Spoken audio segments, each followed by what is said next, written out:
વિદ્યાર્થી શરૂઆત કરીએ ઇકોનોમિક્સના એક નવા ચેપ્ટરની। અત્યારે ચેપ્ટર નંબર 2 ચાલે છે। ચેપ્ટર નંબર 2 છે વૃદ્ધિ વિકાસના નિર્દેશો। ગયા લેક્ચરમાં તમને આર્થિક વિકાસ અને આર્થિક વૃદ્ધિનો તફાવત સુધી ભણેલા હતા। હવે આજનો સવાલ છે આર્થિક વિકાસના નિર્દેશો। તો આર્થિક વિકાસના નિર્દેશકોનો સવાલ 5 માર્ક માટે પૂછાય છે। આર્થિક વિકાસના નિર્દેશકો ટોટલ 4 છે, જેમાંથી આજે આપણે 2 મુદ્દા ભણવાના છે। 2 મુદ્દા ભણીએ જવાબી પહેલા થોડી ઘણી વાત કરીએ કે આર્થિક વિકાસના નિર્દેશકો કોને કહી શકાય, અથવા તો આર્થિક વિકાસના નિર્દેશકો પહેલા કોને કહેવાય, પહેલા થોડી ચર્ચા એની કરીએ, પછી નિર્દેશકો ઉપર જોઈએ। શરૂઆત આર્થિક વિકાસના નિર્દેશકો કોને કહેવાય પહેલા ચર્ચા એની કરીએ। એટલે પહેલો સવાલ એ આવે નિર્દેશકો ભણીએ પહેલા કે શું કોઈ પણ દેશ છે, ભારત હોય શકે કે અમેરિકા હોય શકે, તો પહેલો સવાલ આવે કે શું દેશ આર્થિક વિકાસ કરે છે? Question mark. આર્થિક વિકાસ કરે છે તો ઓપ્શન ક્યાં આવે? હા અથવા ના। જો હા હોય તો હા આર્થિક વિકાસ કરે છે, તો જો વિકાસ થતો હોય, જો વિકાસ થાય તો કયા પ્રમાણમાં થાય છે? કયા પ્રમાણમાં મતલબ તેના વિકાસનું ચોક્કસ માપ કયું છે? વિકાસ કઈ ગતિએ કરે છે? વિકાસ ઓછો કરે છે, વિકાસ વધુ કરે છે? આ બધા પરિબળો જો જાણવા હોય પહેલો ઓપ્શન આવે કે શું આપણો દેશ વિકાસ કરે છે? વિકાસ કરે છે તો કયા પ્રમાણમાં કરે છે? એના પ્રમાણની કક્ષા કઈ છે એવું આપી શકાય કે જો વિકાસ કરતો હોય તો વિકાસની કક્ષા કઈ છે? આ બધા જો આર્થિક વિકાસ જાણવો હોય તો આ દરેકે દરેક પરિબળોનો અભ્યાસ કરવો પડે કે જે આર્થિક વિકાસની સાથે જે પરિબળો સંકળાયેલા છે। આર્થિક વિકાસ સાથે ઘણા બધા પરિબળો સંકળાયેલા છે, તો આર્થિક વિકાસની સાથે જે પરિબળો સંકળાયેલા હોય તેનો અભ્યાસ કરવો પડે। તો એ પરિબળોને આર્થિક વિકાસના નિર્દેશકો કહેવાય। પરિબળ ટોપિકમાં આવે છે શું કોઈ પણ દેશ આર્થિક વિકાસ કરે છે? કરે છે તો કયા પ્રમાણમાં કરે છે? તેના વિકાસનું માપ કયું છે? તેના વિકાસની કક્ષા કઈ છે? આ બધા પરિબળોનો અભ્યાસ કરવા માટે જેની જરૂર પડે તેને કહેવાય આર્થિક વિકાસના નિર્દેશકો કહી શકાય, કે જેને ધ્યાનમાં રાખીને આપણે આર્થિક વિકાસનો અભ્યાસ કરવાનો છે। એક શોર્ટ એન્ડ સિમ્પલ તમને જાણવું હોય તો દેશનો આર્થિક વિકાસ કરવા માટે જે પરિબળો જરૂરી હોય તે પરિબળોનો અભ્યાસ કરવો એટલે આર્થિક વિકાસના નિર્દેશકો કહેવાય। એક બીજી વાત કરવાની છે, હવેથી લેક્ચર પૂરો થાય ત્યારે તમને મારી લખેલી પીડીએફ ની કોપી મળતી રહેશે, એટલે તમે તમારી નોટમાંથી વ્યવસ્થિત વાંચન કરી શકો। પહેલું ચેપ્ટર એવું હતું કે જેમાં કોઈ લખવાની જરૂર નહીં હતી, કારણ કે મોસ્ટ ઓફ આકૃતિ હતા અને આલેખ હતા અને 2 સવાલ ચોપડી બેઠા સિમ્પલ આપેલા હતા। પણ હવેથી ચેપ્ટર નંબર 2 માં અમને સરળ પડે એ પ્રમાણે મારી લખેલું લખાણ એ તમને પીડીએફ માં મળશે। એ તમારે વ્યવસ્થિત નોટમાં ઉતારતા જવું અને એ પ્રમાણે તૈયારી કરતા જવું। આ જનરલ ચર્ચા છે। જો આપણે આપણા સવાલમાં એન્ટ્રી લીધી હતી કે આર્થિક વિકાસના નિર્દેશકો જે પ્રમાણે આપણે શરીરનું તાપમાન માપવું હોય તો શરીરના તાપમાનને માપવા માટે આપણે ઉપયોગ કરીએ થર્મોમીટર। તે પ્રમાણે જો દેશનો આર્થિક વિકાસ જાણવો હોય કે આપણો દેશ કઈ રીતે વિકાસ કરે છે તેના માટે કોણ જરૂરી છે? આર્થિક વિકાસના નિર્દેશકો જરૂરી છે। તેના આધારે આપણને ખબર પડશે કે આપણો દેશ કયા પ્રમાણે વિકાસ કરે છે। ક્લિયર અહીંયા સુધી? હવે આજે આપણે કયા કયા ટોપિક ભણવાના છે પહેલા એની વાત કરીએ। તો આજે આપણે જે પહેલો ટોપિક ભણવાના છે તે પહેલો ટોપિક છે રાષ્ટ્રીય આવકનો વૃદ્ધિ દર। ચાલો અહીંયા દરેક વિગત આપણે પોઈન્ટ પાડીને આગળ વધતા જઈશું। હવે જ્યારે આર્થિક વિકાસની વાત થાય ત્યારે આપણે રાષ્ટ્રીય વાસ્તવિક આવકને ધ્યાનમાં લેવા ટોપિક 2 આવશે। વાસ્તવિક આવક આવી શકે અને બીજું આવી શકે નાણાકીય આવક। આપણે કોને ધ્યાનમાં લેવાનું હવે એક ચાર દાખલા જો પહેલો જો રાષ્ટ્રીય આવક વધે તો એના બે ભાગ જો રાષ્ટ્રીય વાસ્તવિક આવકનો વધવાની વાત છે જો તે ઊંચા દરે વધતી હોય અથવા તો વધી શકે તેવા દરે નીચા દરે જો રાષ્ટ્રીય આવક ઊંચા દરે વધતી હોય તો તે દેશનો આર્થિક વિકાસ ઊંચા દરે થાય છે એવું માનવાનું અને જો કોઈ દેશનો આર્થિક વિકાસ નીચા દરે થતો હોય તો તે દેશ આર્થિક વિકાસ કેવા દરે થાય છે નીચા દરે થાય છે તેને કહેવાય આર્થિક વિકાસ નીચો દર છે ફરી એક વાર બોલો કરીશું રાષ્ટ્રીય આવક વૃદ્ધિ દર માપવાનું નામ કે વાસ્તવિક રાષ્ટ્રીય આવક તેને માપવામાં જો દેશની વાસ્તવિક રાષ્ટ્રીય આવક સતત વધતી હોય તો તે દેશનો આર્થિક વિકાસ વધુ છે એમ કહી શકે તો સિમ્પલ વાત છે પણ વધવાના બે ઓપ્શન આવે પહેલું ઊંચા દરે વધે અથવા તો નીચા દરે વધે જો ઊંચા દરે વધતો હોય તો શું કહેવાનું કે આર્થિક વિકાસ ઊંચા દરે થાય છે નીચા દરે વધતો હોય તો શું કહેવાનું આર્થિક વિકાસ નીચા દરે થાય છે કોઈ દેશ વિકાસ 12% કરતો હોય અને કોઈ વિકાસ 6% કરતો હોય શરૂઆતમાં વિકાસ તો 13% હોય 12% થાય ઊંચો દર 5% હોય 6% થાય નીચો દર કહેવાય હવે આ જ મુદ્દામાં આગળ આ વાત થઈ વધવાની હવે બીજો મુદ્દો આવે સ્થગિતતા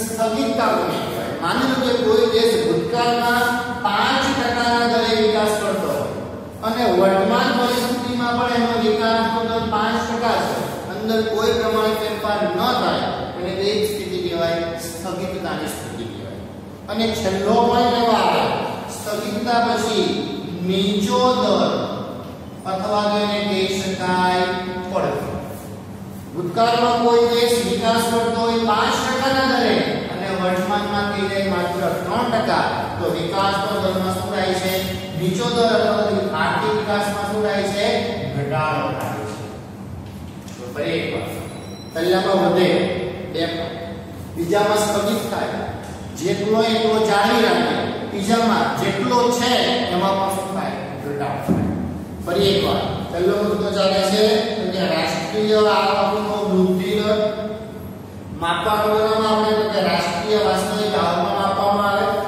વધે તો બે ઓપ્શન ઊંચા દરે વધે તો દેશનો આર્થિક વિકાસ ઊંચા દરે નીચા દરે વધે તો દેશનો આર્થિક વિકાસ નીચા દરે સ્થગિતતા જે છે એને જાળવી રાખે પડનો મતલબ તેમાં શું થાય ઘટાડો એ અહીંયા સુધી હવે જ્યારે પણ રાષ્ટ્રીય આવક માપવાની હોય ત્યારે હંમેશા બે ભાવ આવે એક બજાર ભાવ આવે અને બીજો આવે સ્થિર ભાવ આવે આપણે માપવાનું હંમેશા સ્થિર ભાવ એટલા માટે કે દર વર્ષે દરરોજ ભાવમાં ફેરફાર થતો હોય પણ કોઈ એક વર્ષને આપણે સ્થિર વર્ષ તરીકે ધારી લેવાનું કે ધારી લેવાથી દરેક વર્ષની સરખામણી એક સરખી રીતે કરી શકાય એટલે જ્યારે પણ રાષ્ટ્રીય આવકની ગણતરી કરવાની આવે તો કયા ભાવે કરવી આપણે સ્થિર ભાવે તેની ગણતરી આપણે કરવી આટલું યાદ રાખવાનું હવે કોષ્ટક આવશે અહીંયા કોષ્ટક બનાવીએ કોષ્ટકમાં બે વિગત આવશે પહેલા ખાનામાં આવશે દેશ અને બીજા ખાનામાં આવશે મુદ્દો ચાલે છે રાષ્ટ્રીય આવક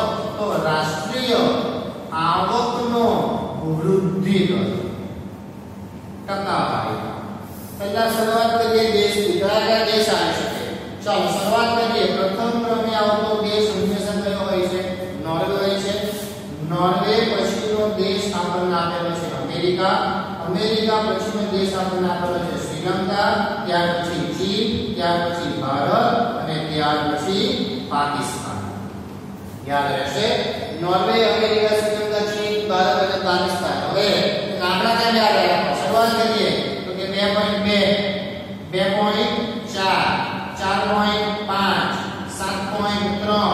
7.3 અને 4.7 દરેક દેશ આ પ્રમાણે વિકાસનો દર હાંસલ કરે છે હવે સવાલ એ આવે કે ભાઈ ભારતનું 7.3% અને નોર્વેનું 2.2 કેવી રીતે થશે કારણ કે નોર્વે તો દેશ ઘણો આગળ છે એ લોકો કરતા ભારત ઘણો પાછળ છે તો ભારત કરતા એ પ્રમાણમાં આટલો બધો તફાવત કેમ?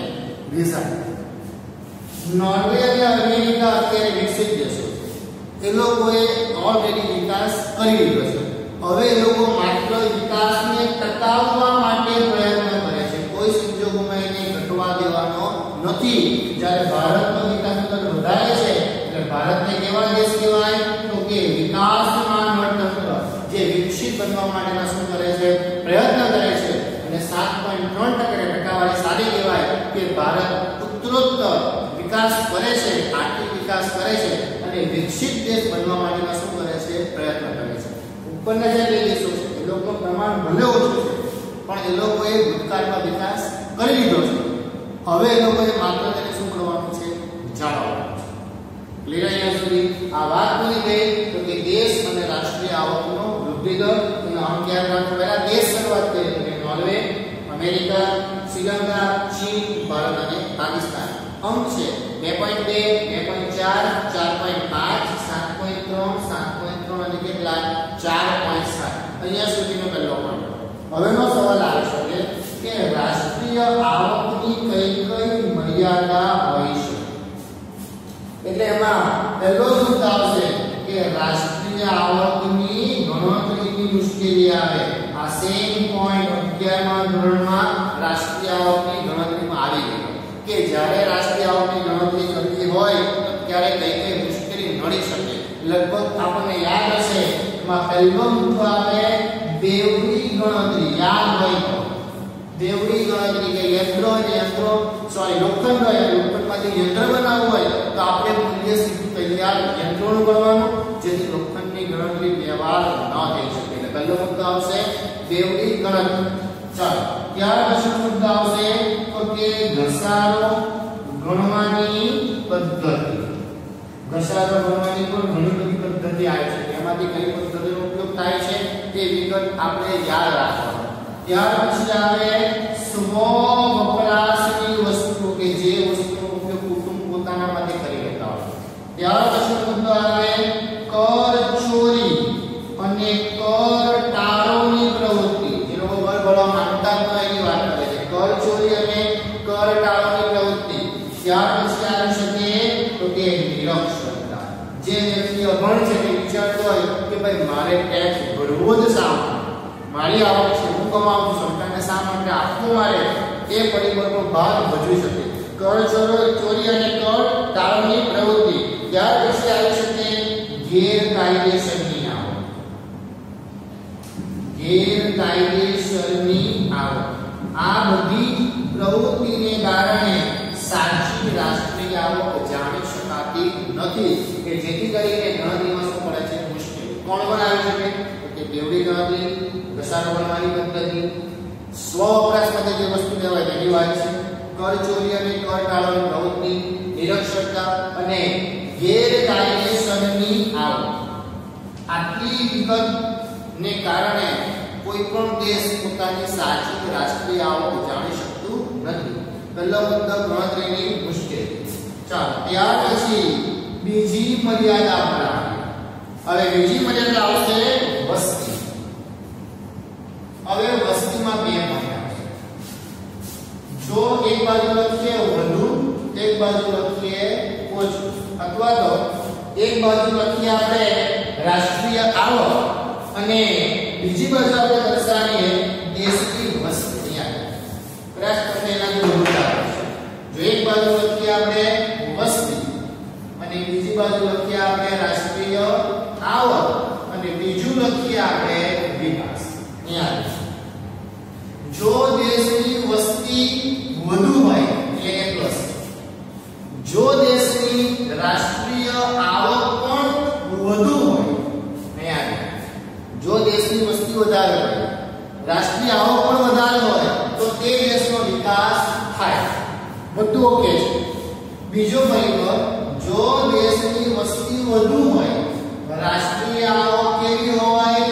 ઓછી હોય તો તે દેશનો વિકાસ ન થાય. ભારત અત્યારે આ પરિસ્થિતિમાં છે કે દેશની વસ્તી વધારે છે પણ દેશની આવક કેવી છે? ઓછી. એટલે ભારતમાં આર્થિક વિકાસ કેવો દેખાય? ઓછો દેખાય. અહીંયા સુધીની બીજી મર્યાદા. પહેલી મર્યાદા કઈ આવશે તો કે ગણતરીની મુશ્કેલી. બીજું કયું આવશે ભારતની વસ્તી. અને ત્રીજો મુદ્દો આવશે રાષ્ટ્રીય આવકની ગણતરીની પદ્ધતિ. ચાલો અહીંયા રાષ્ટ્રીય આવકની ગણતરીની પદ્ધતિ. તો મુદ્દા આવે કે રાષ્ટ્રીય આવકની ગણતરીની પદ્ધતિ કેટલી આવે તો કે આપણી મુખ્ય અત્યારે છે એક આવક પદ્ધતિ છે અને બીજું કયું છે ખર્ચ પદ્ધતિ છે. દરેક દેશમાં હવે મારી અહીંયા જો આવક અને ખર્ચની પદ્ધતિનો ઉપયોગ થાય તો બંને દેશની રાષ્ટ્રીય આવક ખરેખર સરખી થવી જોઈએ. જો સરખી પદ્ધતિનો ઉપયોગ થાય તો. પણ જો આવક પદ્ધતિનો ઉપયોગ થાય અને ખર્ચ પદ્ધતિનો ઉપયોગ થાય તો રાષ્ટ્રીય આવકની પાકા સરવાળાના બંને બાજુના ખાતાના સરવાળા સરખા થતા નથી. જેથી કરીને જ્યારે બીજા દેશ સાથે તુલના કરવામાં આવે ત્યારે રાષ્ટ્રીય આવક સાચી જાણી શકાતી નથી. અહીંયા સુધીનો પહેલો પોઈન્ટ છે. આ એક જ મુદ્દો 3 માર્ક માટે પણ એક્ઝામમાં આવી શકે. એકવાર રિપીટ કરું છું, આ મુદ્દો પૂરો થાય પછી બીજા મુદ્દાની શરૂઆત કરીએ. દરેક મુદ્દાને અહીંયા પહેલો મુદ્દો આર્થિક વિકાસના નિર્દેશકો. તો આર્થિક વિકાસ માટે જે પરિબળો જરૂરી હોય તે પરિબળોને આર્થિક વિકાસના નિર્દેશકો કહેવાય. નિર્દેશકો ટોટલ 4 છે. તેમાંથી પહેલો મુદ્દો ગણાયો રાષ્ટ્રીય આવકનો વૃદ્ધિ દર. રાષ્ટ્રીય આવકનો વૃદ્ધિ દર જાણવા માટે કોની જરૂર પડશે તો કે રાષ્ટ્રીય વાસ્તવિક આવક. એમાંથી 3 ભાગ. જો રાષ્ટ્રીય આવક વધે તો કયો આવશે? ઊંચા દરે વધે તો આર્થિક વિકાસ કેવો હોય? વધુ. નીચે દરે વધે તો આર્થિક વિકાસ કેવો હોય? નીચો હોય. સ્થગિતતા જેટલો છે એટલો જ જાળવી રાખે અથવા તો જેટલો છે એના કરતા પણ કેવો થઈ જાય? ઓછો થઈ જાય. અહીંયા સુધીનો પહેલો કોષ્ટક બનાવે. દેશ રાષ્ટ્રીય આવકનો વૃદ્ધિ દર. તો દેશ કયા? કે નોર્વે, અમેરિકા, શ્રીલંકા, ચીન, ભારત અને પાકિસ્તાન. પ્રમાણ કેટલું તો કે 2.2, 2.4, 4.5, 7.3, 7.3 અને 4. જો આ બધું પ્રમાણ ઓછું છે, બે દેશો વિકસિત છે એવું નહીં માની લો કે આ લોકો કરતા ભારત આગળ નીકળી ગયું છે. એ લોકોએ ભૂતકાળમાં વિકાસ કરી લીધો છે. તે લોકોએ માત્ર જાળવવાનો છે જ્યારે ભારત વિકાસ કરવાની ગતિમાં આગળ વધે છે. મર્યાદા કેટલી? 3. ગણતરીની મુશ્કેલીઓમાં કોણ આવશે? બેવડી ગણતરી, ઘસારો ગણવાની પદ્ધતિ, સ્વ અભ્યાસ માટેની વસ્તુઓ, કર ચોરી કે કર ટાળવાની પ્રવૃત્તિ, નિરક્ષરતા અને ગેરકાયદેસરની આવક. લોટરીની આવક પણ આમાં લખવું હોય તો લખી શકાય. વસ્તી જો દેશની વસ્તી વધુ હોય, રાષ્ટ્રીય આવક પણ વધુ હોય તો દેશ વિકાસ કરે. ભારતમાં શું પરિસ્થિતિ? વસ્તી વધારે, આવક ઓછી, દેશમાં વિકાસ થતો નથી. રાષ્ટ્રીય આવકની ગણતરીની પદ્ધતિ ટોટલ 3 આવે. આપણા 2 છે. આવક પદ્ધતિ આવે, ખર્ચ પદ્ધતિ આવે અને મૂલ્ય વૃદ્ધિની પદ્ધતિ આવે. આપણી બુકમાં કેટલી છે? માત્ર 2, આવક પદ્ધતિ અને ખર્ચ પદ્ધતિ. ખરેખર વાસ્તવમાં આવકથી ગણો કે ખર્ચથી ગણો રાષ્ટ્રીય આવક સરખી થવી જોઈએ. પણ જુદા જુદા દેશોની ગણતરી અલગ અલગ હોવાથી દરેક દેશની રાષ્ટ્રીય આવક એક સરખી ગણતરી પ્રમાણે લાવી શકાતી નથી. અહીંયા સુધી આપણો પહેલો પોઈન્ટ હતો. કયો હતો? તો કે રાષ્ટ્રીય આવકનો વૃદ્ધિ દર. શરૂઆત કરીએ હવે બીજો મુદ્દો. બીજો મુદ્દો આવશે રાષ્ટ્રીય આવક પછી માથાદીઠ આવકનો વૃદ્ધિ દર. તો માથાદીઠ આવક વિશે આપણે લગભગ ગયા વર્ષે અભ્યાસ કર્યો કે માથાદીઠ આવક કોને કહેવાય. હવે ખાલી શબ્દમાં થોડો ફેરફાર કરેલો છે અને ફેરફારમાં તમને કીધેલું છે બીજો મુદ્દોની શરૂઆત કરીએ તો કે માથાદીઠ આવકનો વૃદ્ધિ દર. ચાલો બીજા મુદ્દાની શરૂઆત કરીએ. માથાદીઠ આવકનો વૃદ્ધિ દર કોને કહેવાય? પહેલો સવાલ આવે કે સરેરાશ માથાદીઠ આવક કોને કહેવાય? એક માથાની આવક વાત કરે છે તો જ્યારે માથાદીઠ આવકની વાત કરવી હોય તો શરૂઆત થાય પહેલા એની વ્યાખ્યા. દેશની કુલ રાષ્ટ્રીય આવકને, દેશની કુલ રાષ્ટ્રીય આવકને તે દેશની કુલ વસ્તી વડે ભાગતા જે આવક પ્રાપ્ત થાય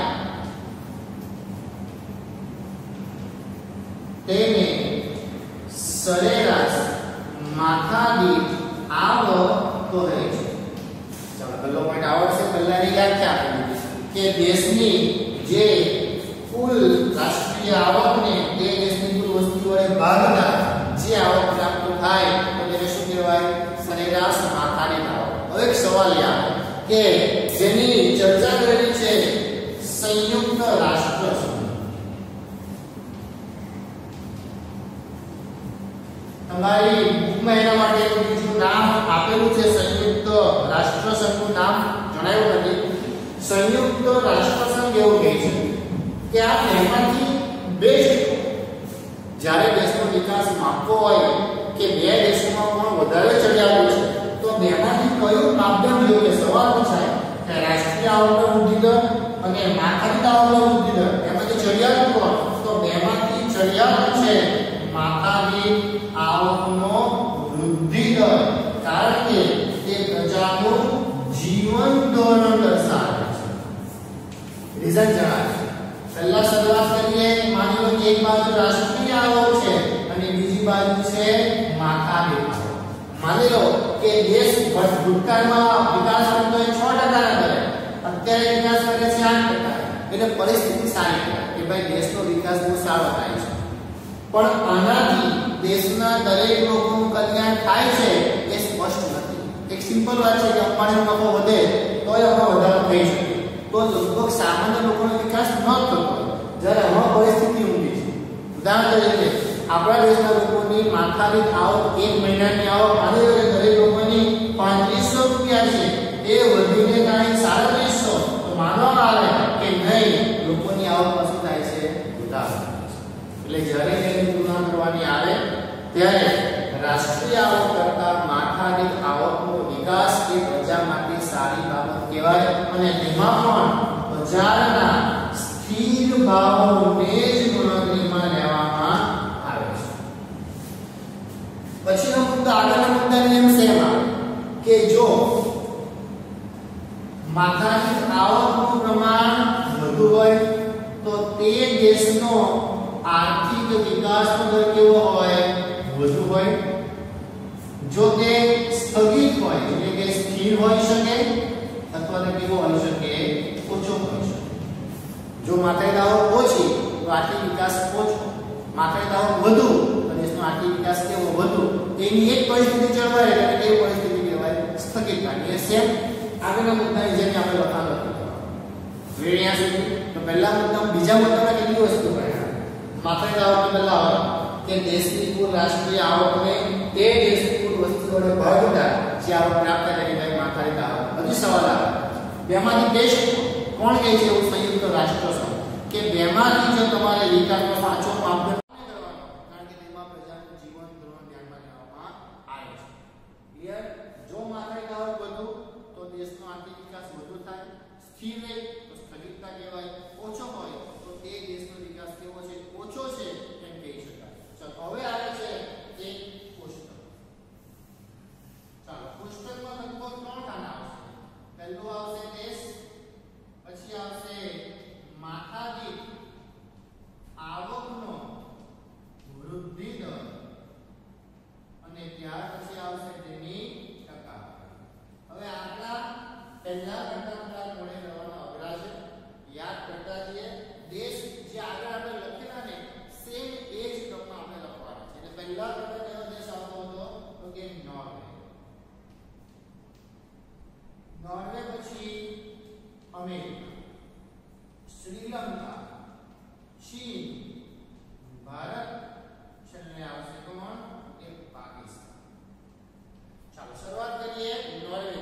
તો નોર્વે 64,992, અમેરિકા 52,947, શ્રીલંકા 9779, ચીન 12,547, ભારત 5497 અને છેલ્લે પાકિસ્તાન તો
સ્થિર ભાવે ગણતરી કરવી કે ચાલુ ભાવે ગણતરી કરવી, દરેક દેશનું પ્રમાણ કેવું હશે, અલગ અલગ હશે એટલે મુશ્કેલી આપણને નડશે.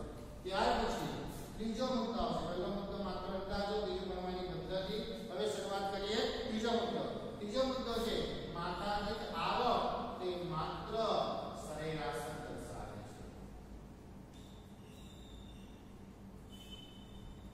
ચાલો માત્ર સરેરાશનો મતલબ એવો થાય કે માની લો કે આપણા દેશની માથાદીઠ આવક 3500 રૂપિયા છે. એનો મતલબ એવો થાય કે દેશના દરેક વ્યક્તિની આવક કેટલી છે? 3500 રૂપિયા છે. હવે દેશમાં માની લો આવક ગમે તેટલી હોય પણ જો તેની વહેંચણી સમાન રીતે થાય, દરેક પાસે નાણાં સરખા આવે તો દેશની પરિસ્થિતિ સારી કહેવાય. પણ ભારતમાં નાણાંની વહેંચણી કેવી થાય છે? અસમાન. એનો મતલબ ગરીબ વધારે ગરીબ બને છે, ધનિક વધારે ધનિક બને છે. પણ આવક કેટલી વધારે? 3500. એટલે મુકેશ અંબાણીની આવક પણ 3500, મારી આવક પણ 3500 અને ગરીબની આવક પણ કેટલી કહેવાય? 3500 દર્શાવે. તો આ કઈ માથાદીઠ આવક કોઈ ચોક્કસ સાચો માપદંડ ન કહેવાય. માત્ર શું દર્શાવે છે? સરેરાશ. બધાની આવક એક સરખી. એટલે ભારતમાં સંપત્તિ અને આવકની વહેંચણી કેવી જોવા મળે છે? મોટે ભાગે અસમાન રીતે થયેલી હોય એવું આપણને જોવા મળતું હોય છે. ત્યાર પછીનો ચોથો મુદ્દો. જો પહેલું માત્ર અંદાજ, ગણતરીની મુશ્કેલી, માત્ર સરેરાશ દર્શાવે છે. ત્યાર પછીનો ચોથો મુદ્દો છે સરખામણીની મુશ્કેલી.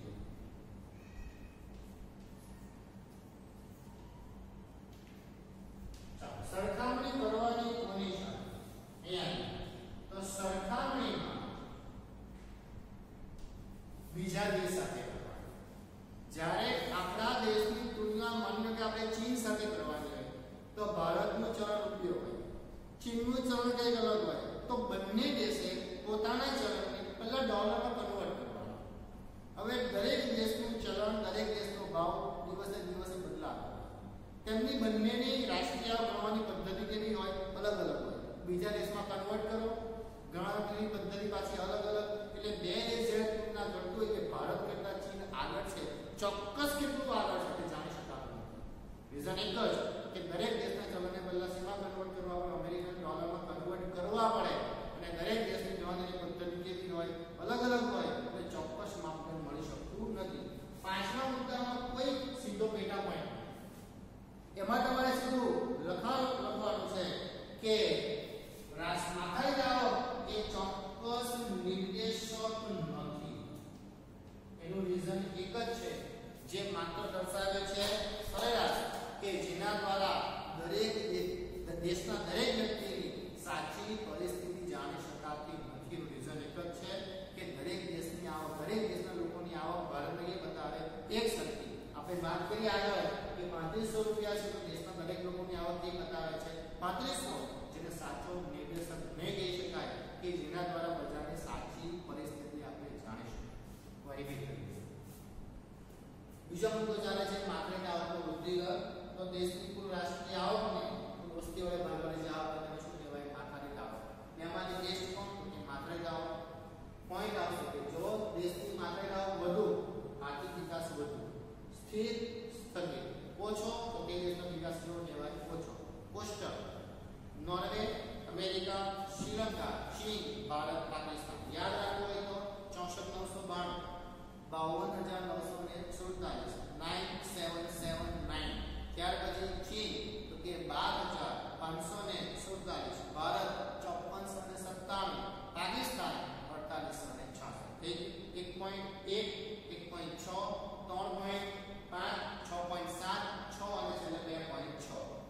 આનો વિકાસ ઓછો, આનો વિકાસ વધુ. આ લોકો વિકાસ કરી રહ્યો છે, આપણે વિકાસ કરવાની ગતિમાં આગળ વધીએ છીએ. મર્યાદા 5. માત્ર અંદાજ દર્શાવે છે, ગણવાની મુશ્કેલી, માત્ર સરેરાશ દર્શાવે છે, સરખામણીમાં મુશ્કેલી અને નિર્દેશકો પ્રતિ સાચો નિર્દેશક નથી. અહીંયા સુધી બે ટોપિક પૂરા થયા છે. હવે પછી લેક્ચરમાં આપણે ત્રીજા પોઈન્ટની શરૂઆત કરીશું. હવે આ જે લેક્ચર પૂરો થાય તે દિવસે તમને હવે ધીમે ધીમે આની પીડીએફ ચેપ્ટર નંબર 2 ની મળતી જશે. એટલે આપણે નોટ વ્યવસ્થિત બનાવીશું, એમાંથી તૈયાર કરશું, કારણ કે હવે એક્ઝામ ચેપ્ટર નંબર 2 ની આવશે. તો આ બે મુદ્દા વ્યવસ્થિત જોઈ લેવા તકલીફ હોય તો જણાવું. આ લેક્ચર